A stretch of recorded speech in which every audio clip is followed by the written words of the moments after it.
একদম নতুন সব ভিডিওর আপডেট পেতে আমাদের চ্যানেলটি সাবস্ক্রাইব করুন আর পাশে থাকা বেল আইকনটিতে ক্লিক করুন এবং প্রতিদিনের নতুন নতুন ওয়ার্ড ও সেন্টেন্সের আপডেট পেতে আমাদের ফেসবুক পেজে লাইক দিন।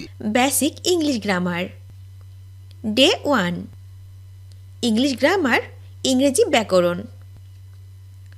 প্রতিটি ভাষার নিজস্ব কিছু নিয়ম, শব্দ, উচ্চারণ, রীতি, বাক্য গঠন প্রক্রিয়া রয়েছে। একসাথে এগুলোর সমষ্টিই হচ্ছে গ্রামার। এগুলো একটি ভাষাকে শুদ্ধভাবে বুঝতে, পড়তে, বলতে ও লিখতে শেখায়।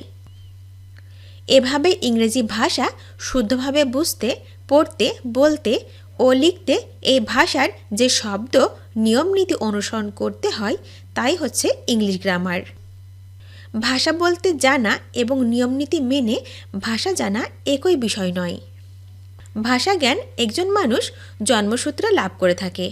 যেমন আমরা বাংলা ভাষা জন্মসূত্রেই শিখতে পারি, কারণ এটি আমাদের মাতৃভাষা। কিন্তু বাংলা ভাষা শিখতে, পড়তে বা জানতে হলে এর নিয়মকানুন যেমন প্রয়োজনীয়, তেমনি দ্বিতীয় ভাষা হিসেবে যেমন আমাদের কাছে ইংরেজি দ্বিতীয় ভাষা শিখতে হলে আমাদের অবশ্যই এর গ্রামার জানতে হবে। ইংরেজি ব্যাকরণের 5টি মৌলিক উপাদান হল ফোনোলজি। ফোনোলজি মানে হচ্ছে ধ্বনিবিদ্যা। দ্বিতীয়ত মরফোলজি, এর অর্থ হচ্ছে রূপবিদ্যা। তৃতীয়ত সিনটেক্স। সিনটেক্সের অর্থ হচ্ছে বাক্য গঠন। চতুর্থ সিমেন্টিক্স, এর অর্থ হচ্ছে শব্দার্থবিদ্যা। পঞ্চমত প্র্যাগমেটিক্স, এর অর্থ হচ্ছে বাস্তববাদ। Importance of learning English grammar. ইংরেজি ব্যাকরণ শেখার গুরুত্ব।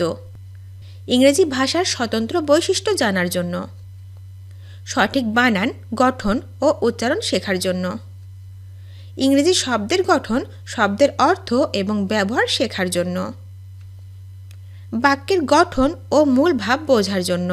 আজকের বেসিক ইংলিশ গ্রামারের ডে 1 লেসনটি দেখার জন্য সবাইকে ধন্যবাদ। পরবর্তী লেসন দেখার আমন্ত্রণ জানিয়ে আজকের লেসনটি এখানেই শেষ করছি।